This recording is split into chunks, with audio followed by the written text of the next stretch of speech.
Home gym owners love to outfit their gyms with the most expensive and shiniest looking equipment on the market. We all love checking those home gyms out, but let's be real. Do you need to have the most expensive home gym equipment in order to compete as a professional athlete? Remember that the great Louis Simmons once said you shouldn't have $100 shoes and a 10-cent squat, which basically means you can have all the cool gadgets in the world, but it won't mean anything unless you're training hard and consistently with good technique. Don't believe me? Well, check out this next home gym tour from World's Strongest Man competitor Stan Carradine. He's consistently standing shoulder to shoulder against giants of his sport while training in a garage gym that's outfitted with equipment that's readily accessible to any home gym owner.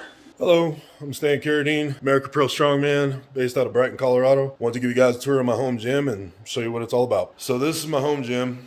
It's half of my garage. The other part is where my wife parks her car. So basically with the main part of my home gym is my squat rack. I have a Titan T3 short rack, nothing tall because I'm only 5'10", and anything taller than that, I'm going to have to be Michael Jordan to jump up to. I don't press inside my rack, so I got a short rack just for that.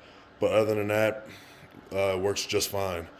I have everything from a dumbbell, log, car deadlift, farmer's handles, sled, yoke, reverse hyper. I'm trying to think of all the crap I have. Axles, 3 barbells, safety squat bar.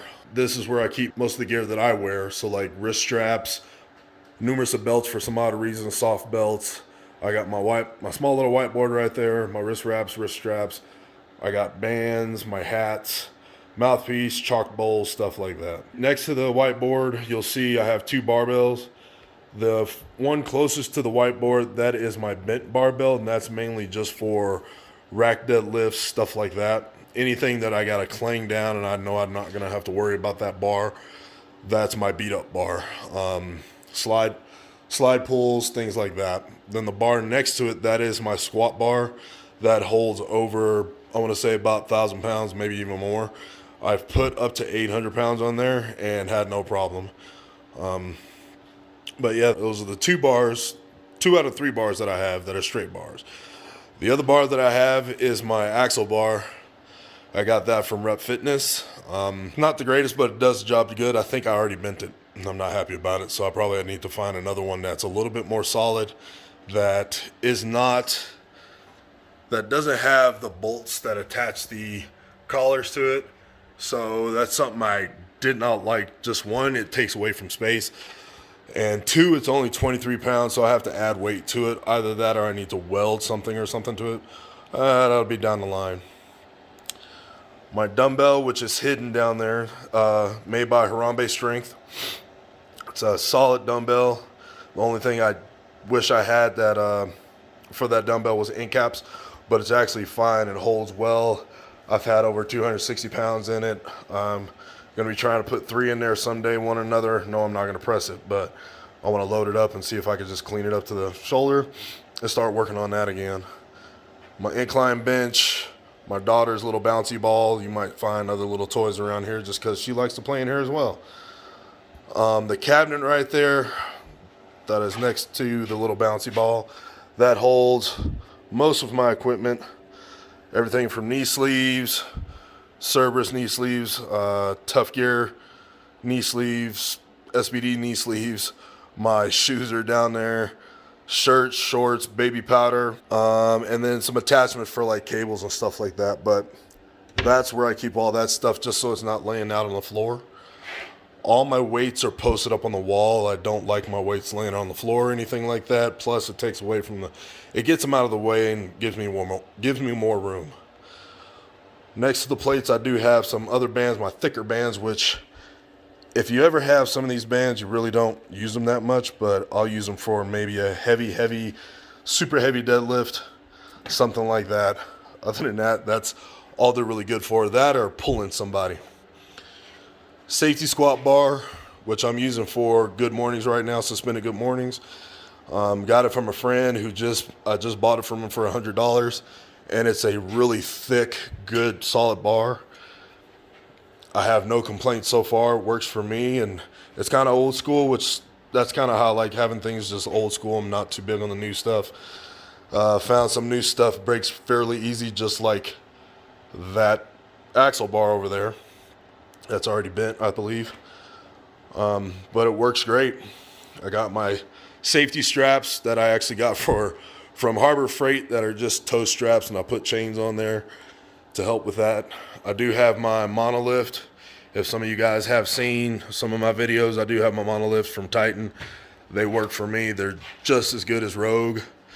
Down there I got my pads to drop my log and my dumbbell on. 2 sets of pads, some rubber mats behind there for elevated deadlifts, stuff like that. Then I have my wood block for step-ups and box squats. Then on the other side of the squat rack, I do have my other barbell, which is from Titan Fitness. That is my deadlift bar from the ground. It's got more whip, so it's almost like a Texas bar. I've loaded that up. I can't remember the last time I loaded that up pretty heavy, just because I haven't really had to go that heavy on there yet, somewhat. I lie, I've gotten it up to 7 something. I haven't really gone over 8 just yet. And then next to that, I do have my other set of weights for the other side. And then there you see my beefy log, which I used to have 2 logs. I gave one away. It was super long. It was about 9 feet long. This one here is standard length at 170 pounds. Empty. Sorry about my finger. That log is also from the same guy who made my dumbbell, from Harambe Strength. They were based out of Colorado, up in Greeley, and I now believe they moved to Texas. I'm not too sure where. If you get online, if you go on Instagram, Harambe Strength, he makes them. He's a hell of a welder, knows what he's doing. He's done some great jobs. A lot of the competitors here in Colorado actually now have his equipment, from farmer's handles, stones, logs, dumbbells, all good stuff from that guy. There I have my Titan reverse hyper, which is also my table sometimes for me to lean on, hold my smelling salt, stuff like that. Bought that from a guy who no longer wanted to use it anymore. And for me, I believe the reverse hyper is one of the best piece of equipment, especially if you have bad back problems. I've had herniated disc for quite some time, so this actually helps relieve pain and gets me back in the game as fast as possible. So I love that piece of machine, and I will never ever give that away or sell it, even when I'm 50 years old. The 300-pound sandbag right there, it sits right there for now until I'm ready to load it, carry it, do whatever, and it does have a hole in it, and I got to patch that up. The big piece of block right there, that is just a big piece of metal. It's 285 pounds, loaded up with 35s, 25s, 45s, whatever. Use it for duck walks, power stairs, things like that. Anything that you need that T-handle for, that's what I use it for. Only thing is I cannot lift it up for a front hold. That's about it. Behind my log, you will find my fan for the summertime, because it gets pretty hot in here. But then also behind that, you'll see the car deadlift, which is a side handle car deadlift. The handles are not attached. They're actually behind the car deadlift apparatus. And then in front of that, I have my farmer's handles right there. I have my yoke. I have my sled. My wife is coming home, as well as my kid, so you're going to hear some noise. And other than that, I have all my shirts on the wall, my trophies on the wall, and that's about it. So if you do want to find me, you can find me on Stanley Built on Instagram, and that's the only platform I have for social media. But I'll be doing this interview, and hopefully you hear more from me. So take care.